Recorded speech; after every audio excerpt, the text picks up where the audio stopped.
जय श्री कृष्णा। राधे राधे। आज हम सुनेंगे फाल्गुन मास महात्म्य कथा के 7वें अध्याय की कथा। बोलिए कृष्ण भगवान की जय हो, शंकर महादेव जी की जय हो। फाल्गुन मास कथा को आगे बढ़ाते हुए श्री सूत जी महाराज कहते हैं कि अनर्थ देश में वेदरथ नाम के एक ब्राह्मण थे। उनका जन्म उत्तम कुल में हुआ था। वे स्त्री पुत्र से संपन्न और विद्वान थे। उन ब्राह्मण के घर एक कन्या हुई जिसका नाम शारदा रखा गया। वह रूप और शुभ लक्षणों से सुशोभित थी। जब वह कन्या 12 वर्ष की हुई तब उसे पद्मनाभ नाम के एक प्रौढ़ ब्राह्मण ने मांगा। पद्मनाभ जी की पत्नी मर गई थी। वे बड़े धनी, शांत और राजा के मित्र थे। पिता ने उनकी याचना भंग होने के भय से अपनी कन्या उन्हें दे दी। दोपहर में विवाह करके पद्मनाभ जी ससुराल में सायंकाल होने पर संध्योपासना के लिए एक सरोवर के तट पर गई। वहां पर विधि पूर्वक संध्योपासना करके जब लौटने लगे तब अंधकार पूर्ण मार्ग में एक सर्प ने उन्हें काट लिया और इससे उनकी मृत्यु हो गई। विवाह करने के बाद सहसा उनकी मृत्यु होने पर भाई बंधु रोने लगे, विलाप करने लगे। सास, ससुर और वह कन्या सभी शोक में डूब गए। भाई बंधु मृतक का दाह संस्कार करके अपने अपने घरों में लौट गए और विधवा शारदा पिता के घर में ही रह गई। एक दिन नैध्रुव नाम के कोई अंधे मुनि अपने शिष्य का हाथ पकड़े हुए शारदा के घर पर आए। वे मुनि बड़े वृद्ध थे। जिस समय वे घर पर पधारे शारदा के भाई कहीं पर बाहर चले गए थे। अतः शारदा उनके पास आई और बोली, हे महाभाग, आपका स्वागत है। आप इस पीढ़े पर बैठिए। आप मुनिनाथ को मेरा नमस्कार है। आज्ञा करिए कि मैं आपका कौन सा कार्य करूं। और ऐसा कहकर शारदा ने बड़े भक्ति भाव से मुनि के पैर धुलवाए, पंखे से हवा की और उन्हें संतुष्ट किया। थके मांदे मुनि को पीढ़े पर बैठाकर उन्हें विधि पूर्वक स्नान कराया और जब वे देव पूजा करके सुख से आसन पर बैठे थे तब उन्हें उत्तम अन्न भोजन कराया। भोजन करके तृप्त हो गए। जब वे मुनि आनंद से परिपूर्ण हो गए तब मुनि ने उस कन्या के लिए उत्तम आशीर्वाद दिया। हे भद्रे, तुम पति के साथ विहार करके सर्वगुण संपन्न श्रेष्ठ पुत्र प्राप्त करो और संसार में बड़ी भारी कीर्ति पाकर देवताओं के प्रसाद की अधिकारिणी बनो। मुनि के द्वारा कहे हुए इस वचन को सुनकर शारदा बड़ी हैरान हुई और हाथ जोड़कर उसने कहा, हे ब्राह्मण, आपका वचन सदा ही सत्य होता है, कभी झूठ नहीं होता। पर मुझ अभागिन के लिए भला ये कैसे सफल होगा? मैं तो विधवा हूँ और आपके इन आशीर्वाद की पात्र नहीं हूँ। तब मुनि ने कहा, हे शुभे, मुझ अंधे ने तुझे ना देख सकने के कारण तुम्हारे लिए जो भी कुछ कहा है मैं उसे अवश्य ही सिद्ध करूंगा। तुम मेरी आज्ञा का पालन करो। यदि तुम उमा महेश्वर नाम के व्रत करोगी तो उसके प्रभाव से शीघ्र ही कल्याण की भागिनी हो जाओगी। तब शारदा ने कहा, हे ब्राह्मण, आपके बताए हुए दुष्कर व्रत को भी मैं यत्न पूर्वक करूंगी। मुझे वह व्रत और उसका विधान आप विस्तार से बताइए। तब मुनि ने कहा, चैत्र या मार्गशीर्ष मास के शुक्ल पक्ष में शुभ दिन से इस व्रत को आरंभ करना चाहिए। अष्टमी, चतुर्दशी, अमावस्या अथवा पूर्णिमा को विधि पूर्वक संकल्प करके प्रातःकाल स्नान करें। देवताओं का, पितरों का तर्पण करके अपने घर में एक सुंदर मंडप बनाएं और वहां पर शंकर पार्वती की मूर्ति को स्थापित करें और अपने व्रत का संकल्प करें। इतना कहकर मुनि ने व्रत की सारी विधि शारदा को बता दी। तब शारदा ने व्रत की उद्यापन विधि के बारे में पूछा। तब मुनि ने कहा कि 1 वर्ष पूरा होने पर व्रत का उद्यापन करें। उद्यापन करने के लिए शत्र रुद्रीय का पाठ करते हुए शिव पार्वती की प्रतिमाओं को जल से स्नान कराएं। उसके बाद गंध, पुष्प, धूप और मंत्रों से शिव पार्वती का भलीभांति पूजन करें।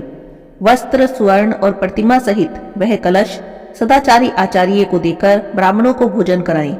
उनका यथा स्वागत सत्कार करके उन्हें गो, स्वर्ण और वस्त्र की दक्षिणा दें और उसके बाद ब्राह्मणों की आज्ञा लेकर अपने इष्ट मित्रों और बंधु बांधवों के साथ स्वयं भी भोजन करें। इस प्रकार भक्ति पूर्वक जो इस व्रत का पालन करता है वह अपनी 21 पीढ़ियों का उद्धार करके मनोवांछित भोगों का उपभोग करता है, इंद्र आदि लोकपालों के दिव्य लोक में रमण करता है और अंत में भगवान शिव को प्राप्त होता है। हे शुभे, मेरे बताए हुए इस महाव्रत का तुम भी श्रद्धा से अनुष्ठान करो और इसे करने से तुम अत्यंत दुर्लभ मनोरथ को भी प्राप्त कर लोगी। मुनिवर के इस प्रकार आदेश देने पर शारदा ने विश्वास पूर्वक उनके वचनों को ग्रहण किया। उसके बाद उसके पिता, माता, भाई सब घर में आ गए। तब उन्होंने देखा कि मुनि भोजन करके सुख से बैठे हैं। सबने सहसा आकर महात्मा के चरणों में प्रणाम किया और स्वयं भी उनका पूजन किया। साध्वी शारदा ने उन मुनि का पूजन किया है और मुनि ने उसे अनुग्रह पूर्वक व्रत का उपदेश दिया है। यह सब सुनकर उसके भाई बंधुओं को बड़ा ही हर्ष हुआ और वे सभी हाथ जोड़कर बोले, हे मुनि, आज आपके आने से हम सभी लोग धन्य हो गए। हमारा समस्त कुल पवित्र हो गया और हमारा घर सार्थक हो गया। आप हमारे घर के पास ही निवास करें और यह घर का मठ है। यह स्नान पूजा के लिए बहुत उपयोगी है, अतः आप इसी में रहिए। और इस प्रकार प्रार्थना करने पर उन मुनि ने बहुत अच्छा कहकर उन ब्राह्मण के उत्तम मठ में निवास किया। इस प्रकार मुनि के समीप नियम से मन लगाकर उस महाव्रत का पालन करती हुई शारदा का 1 वर्ष व्यतीत हो गया। वर्ष व्यतीत होने पर उसने पिता के घर में ही ब्राह्मण भोजन पूर्वक भली भांति अपने व्रत का उद्यापन भी कर दिया। उसने ब्राह्मणों को दक्षिणा देकर प्रणाम पूर्वक विदा किया। माता पिता ने उसके इस कार्य की बड़ी प्रशंसा की। शारदा उस दिन भी उपवास करके नियम पालन पूर्वक महात्मा जी के बताए अनुसार उत्तम मंत्र का जप करती रही। उसके बाद प्रदोष काल आने पर उसने भगवान शंकर का पूजन किया और घर के पास वाले मठ में भगवान शिव का ध्यान करती हुई शारदा रात भर भगवान शिव के समीप जागती रही। शारदा की भक्ति और मुनि की तपस्या और समाधि से संतुष्ट होकर जगत माता पार्वती उनके सामने प्रकट हुई। उनके प्रकट होते ही अंधे मुनि को 2 नेत्र प्राप्त हो गए। अपने सम्मुख प्रकट हुई पार्वती देवी का दर्शन करके वे मुनि और ब्राह्मण कन्या दोनों उनके चरणों में गिर गए। तब उन दोनों को उठाकर पार्वती देवी ने बड़े ही प्रेम से कहा, हे मुनि श्रेष्ठ, मैं तुम्हारे ऊपर प्रसन्न हूँ। ये पाप रहित पुत्री शारदा, मैं तुम्हारे ऊपर भी प्रसन्न हूँ। बोलो, तुम्हारी रुचि के अनुसार कौन सा देव दुर्लभ वर मैं तुम्हें प्रदान करूं? तब मुनि ने कहा, हे देवी, यह शारदा नाम की कन्या विधवा हो गई है। मैंने अंधा होने के कारण इस बात को न जानकर इसकी सेवा से संतुष्ट होकर आशीर्वाद दिया कि तुम अपने पति के साथ चिरकाल तक विहार करके उत्तम पुत्र प्राप्त करोगी। हे जगदम्बा, आप मेरे इस वचन को सत्य करें। आपको मैं नमस्कार करता हूँ। मुनि की बातें सुनकर पार्वती देवी ने कहा, हे ब्राह्मण, यह शारदा नाम की कन्या पूर्व जन्म में द्राविड़ ब्राह्मण की द्वितीय पत्नी थी। उस समय उसका नाम भामिनी था। भामिनी अपने पति की बड़ी ही प्यारी थी। अपनी रूप माधुरी से परम मनोहर दिखाई देने वाली भामिनी ने रूप वशीकरण आदि छल पूर्वक उपाय से अपने पति को वश में कर लिया था। वह मोहग्रस्त ब्राह्मण अपनी छोटी पत्नी में ही आसक्त होने के कारण अपनी ज्येष्ठ और पतिव्रता पत्नी के पास भी नहीं जाता था। अपने पति के साथ से वंचित वह स्त्री पुत्रहीन ही रह गई और इससे वह मन ही मन सदा संतप्त रहती और उसी दशा में समय आने पर उसकी मृत्यु हो गई। भामिनी के घर के पास एक तरुण ब्राह्मण रहता था। वह इस सुंदरी को देखकर उस पर मोहित हो गया। एक दिन उसने काम से आतुर हो इसका हाथ पकड़ लिया। उस समय इसने क्रोध से लाल आंखें करके उसे दूर भगा दिया। वह दिन रात इसी का चिंतन करते करते मृत्यु को प्राप्त हुआ। इसने स्वामी को मोहित करके जो ज्येष्ठ पत्नी से विमुख किया था, उसी पाप से यह इस जन्म में विधवा हुई। जो स्त्रियां संसार में पति पत्नी में वियोग कराती हैं, उन्हें 21 जन्मों तक बाल्यावस्था में ही विधवा होना पड़ता है। और वह काम मोहित ब्राह्मण जो पराई स्त्री के विरह से पीड़ित होकर मृत्यु को प्राप्त हुआ था, उसने भी पाप ही किया। अतः वह इस जन्म में इसका पानी ग्रहण मात्र करके मृत्यु को प्राप्त हुआ। पूर्व जन्म में जो इसका पति था, वह इस समय पांडेय देश में एक श्रेष्ठ ब्राह्मण के रूप में उत्पन्न हुआ है। उसके पास धन संपत्ति स्त्री और सुख भोग की सामग्री सब कुछ है। हे मुनि श्रेष्ठ, अब यह शारदा अपने उन्हीं पति के साथ प्रत्येक रात्रि स्वप्न अवस्था में समागम करेंगी और उसी से कुछ ही समय में वेद वेदांग के पारंगत विद्वान पुत्र को प्राप्त करेंगी। वे ब्राह्मण देवता भी स्वप्न में उत्पन्न हुए अपने पुत्र को सदैव देखा करेंगे। हे महामुने, पूर्व जन्म में इसने मेरी आराधना की है और इसी को वर देने के लिए मैं यहाँ पर प्रकट हुई हूँ। उसके बाद महादेवी पार्वती ने शारदा से आनंद से कहा, हे बेटी, अब तुम मेरी उत्तम बात सुनो। जब कभी भी इस देश में अपने स्वप्न में देखे हुए पूर्व पति को देखना, तो समझ लेना कि यही मेरे पुरातन पति हैं। वे ब्राह्मण भी तुम्हें देखकर पहचान लेंगे। उस समय तुम दोनों में वार्तालाप होगा और ऐसा अवसर आने पर तुम अपने विद्वान पुत्र को उन्हीं ब्राह्मण की सेवा में समर्पित कर देना। उमा माहेश्वर व्रत का जो श्रेष्ठ फल है, उसके अर्ध भाग को इसी प्रकार उनके हाथों में सौंप देना और तब उनके अधीन होकर कहना कि तुम दोनों को स्वप्न मिलन के सिवा कभी शारीरिक संग नहीं करना है। समय आने पर वे श्रेष्ठ ब्राह्मण जब मृत्यु को प्राप्त होंगे, तब उन्हीं के साथ चिता की अग्नि में प्रवेश करके तुम मेरे धाम को प्राप्त हो जाओगी। और ऐसा कहकर पार्वती देवी वहां से अंतर्ध्यान हो गई। वह कन्या करुणामयी पार्वती देवी का वरदान पाकर बड़ी प्रसन्न हुई। रात्रि व्यतीत होने पर नूतन नेत्र पाए हुए मुनि ने उसके माता पिता को एकांत में सारी बातें बताई और उसके बाद वे चले गए। कुछ समय बीतने पर शारदा ने स्वप्न में पति का सुख प्राप्त किया। पार्वती देवी के वरदान से वह गर्भवती हुई। उस विधवा को गर्भवती हुई सुनकर सभी लोग व्यभिचारिणी कहकर उसे धिक्कारने लगे। उसके मरे हुए पति के जाति भाइयों ने जब यह बात सुनी तब वे सभी लोग शारदा के पिता के घर गए। गांव के बड़े बूढ़े पंडित भी आए। सबने कुल के वृद्ध पुरुषों के साथ बैठकर गोष्ठी की। लज्जा से नतमुख हुई गर्भवती शारदा को बुलाकर कुछ लोग बड़े क्रोध में उसे डांटने लगे। कुछ लोगों ने उसकी ओर से मुंह फेर लिया। कुछ निर्दयी लोगों ने इस प्रकार कहा, यह पाप बुद्धि वाली कन्या दोनों कुलों का नाश करने वाली है। इसके केश मुंडवाकर नाक और कान काट दिए जाएं। इसे कुल और जाति से बहिष्कृत करके गांव से बाहर निकाल दिया जाए। और ऐसा सुनकर जब सब लोग ऐसा करने को तैयार हो गए तब उसी समय आकाशवाणी हुई, इस कन्या ने ना तो कोई पाप किया, ना ही किसी कुल में कलंक किया और ना ही इसका पतिव्रत भंग हुआ है। यह सदाचार पारायण स्त्री है। इसके बाद जो लोग भी इसे उल्टा या व्यभिचारिणी कहेंगे उन पाप मोहित मनुष्यों की जीवा तत्काल ही विदीर्ण हो जाएगी। इस आकाशवाणी को सुनकर शारदा के माता पिता भाई बंधु तो बड़े ही हर्षित हुए, लेकिन कुछ लोगों को इस पर विश्वास नहीं हुआ और वो कहने लगे कि यह आकाशवाणी झूठी है। और इतना कहते ही उनकी जीभ दो टुकड़े हो गई।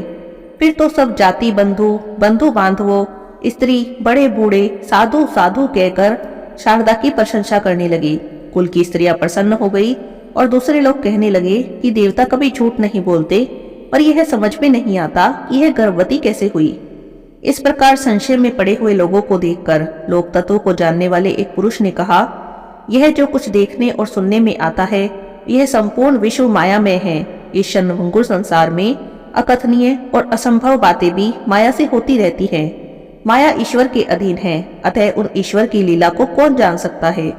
सत्यवती मछली के पेट से पैदा हुई, महिषासुर भैंस के गर्भ से उत्पन्न हुआ, वसुदेव जी से रोहिणी के गर्भ से पुत्र का जन्म हुआ और मुनि के श्राप से सांब के पेट से मुसल पैदा हुआ। मुनियों के मंत्र बल से राजा के गर्भ रह गया और इस प्रकार यह कल्याणमती सती शारदा भी अपने महान व्रत के प्रभाव से गर्भवती हुई है, यह बात कही जा सकती है। इस विषय में स्त्रियां इसे एकांत में ले जाकर सारी बातें पूछे। इस निश्चय के बाद स्त्रियां उसे एकांत में ले गई और इसके विषय में पूछा। तब शारदा ने उन स्त्रियों से अपना अत्यंत अद्भुत वृतांत पूर्ण रूप से कह दिया। यथार्थ बात का पता लगने पर सब लोग उन सती का आदर करके प्रसन्नचित्त हो गए और अपने अपने घरों को चले गए। उसके बाद शुभ समय आने पर शुद्ध अंतःकरण वाली शारदा ने बाल सूर्य के समान तेजस्वी बालक को जन्म दिया। वह कुमार बाल्यावस्था में ही बहुत अधिक विद्या प्राप्त करके परम बुद्धिमान हो गया। उसके बाद गुरु ने समय आने पर उसका उपनयन संस्कार किया और वह बालक लोक में शारदेय नाम से विख्यात हुआ। उसने 8वें वर्ष की आयु में ऋग्वेद, 9वें वर्ष में यजुर्वेद, 10वें में सामवेद को पढ़ डाला था और उसके बाद त्रिलोक पूजित शिव पर्व प्राप्त होने पर देश के निवासी मनुष्य गोकर्ण तीर्थ में जाने लगे। सती शारदा भी अपने पुत्र के साथ गोकर्ण तीर्थ में गई। वहां उसने अपने पूर्व जन्म के पति को, जिनका स्वप्न में सदा ही दर्शन किया करती थी, वहीं पर आया हुआ देखा। वे ब्राह्मण अपने बंधुओं से घिरे हुए थे। उन्हें देखकर शारदा प्रेम मग्न हो गई और उन्हीं की ओर दृष्टि लगाकर खड़ी रही। ब्राह्मण भी रूप और लक्षणों से पहचानी हुई और स्वप्न में सदा भोगी जाने वाली उस स्त्री को स्वप्न में अपने से उत्पन्न उस बालक को देखकर आश्चर्यचकित हो गए और उनके पास आकर बोले, हे कल्याणी, तुम कौन हो? किसकी स्त्री हो? कौन तुम्हारा देश है और किसकी पुत्री हो? उनके द्वारा इस प्रकार पूछी जाने पर उस स्त्री ने बाल्यावस्था में अपना विधवा होने पर सब वृतांत कहा। तब ब्राह्मण ने प्रश्न किया, हे देवी, यह किसका पुत्र है? चंद्रमा के समान इस सुंदर बालक को तुमने कैसे गर्भ में धारण किया? तब शारदा ने कहा, हे स्वामी, यह सब विद्याओं में विशारद मेरा ही पुत्र है। मेरे ही नाम पर इसको शारदेय कहते हैं। उसकी यह बात सुनकर ब्राह्मण हंसकर बोले, हे देवी, तुम्हारा पति तो पानी ग्रहण मात्र करके मर गया, फिर इस पुत्र का जन्म कैसे हुआ? ये सब कारण बताओ।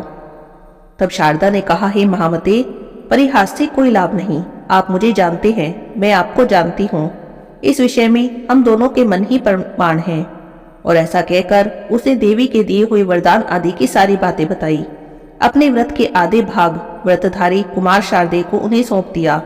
तब वे ब्राह्मण देवता बड़े ही प्रसन्न हुए। उन्होंने उस बालक को हृदय से लगा लिया और शारदा के माता पिता की आज्ञा लेकर शारदा और उस बालक को अपने घर बुला ले गई। ब्राह्मण के घर में शारदा ने कई महीने व्यतीत किए। जब उनकी मृत्यु हो गई तब उन्हीं के साथ चिता की अग्नि में प्रवेश करके उनका अनुसरण किया। फिर वे दोनों दिव्य दंपत्ति होकर दिव्य विमान पर बैठे और भगवान शिव के लोक में चले गए। इस प्रकार मैंने यह पवित्र उपाख्यान जो सुनाया है, जो पढ़ने और सुनने वालों को भोग और मोक्ष प्रदान करने वाला है। श्री सूत जी महाराज कहते हैं, हे मुनिवरों, आप सभी लोग बड़े सौभाग्यशाली हैं। आपका जीवन सफल है, क्योंकि आप लोग सदा भगवान शिव के उत्तम कथा अमृत का पान करते रहते हैं। इस जीव जगत में वस्तुतः उन्हीं का जन्म सफल है, जिनका मन सदा भगवान विश्वनाथ का ध्यान करता है, वाणी उनके गुण गाती है और दोनों कान उन्हीं की कथा को सुनते हैं। ऐसे ही लोग इस संसार सागर को पार कर पाते हैं। नाना प्रकार के गुण विभेद जिनके स्वरूप का कभी स्पर्श भी नहीं कर पाते, जो अपनी महिमा से जगत के बाहर और भीतर समान रूप से व्याप्त हैं, जो अपने ही प्रकाश में विहार करते रहते हैं और जो मन वाणी की वृत्तियों से बहुत दूर हैं, मैं उन परम शिव की शरण लेता हूँ। बोलिए शंकर भगवान की जय हो। अब यहाँ पर फाल्गुन मास महात्म्य कथा के 7वें अध्याय की कथा समाप्त होती है। 8वां अध्याय हम कल सुनेंगे। बोलिए कृष्ण भगवान की जय हो।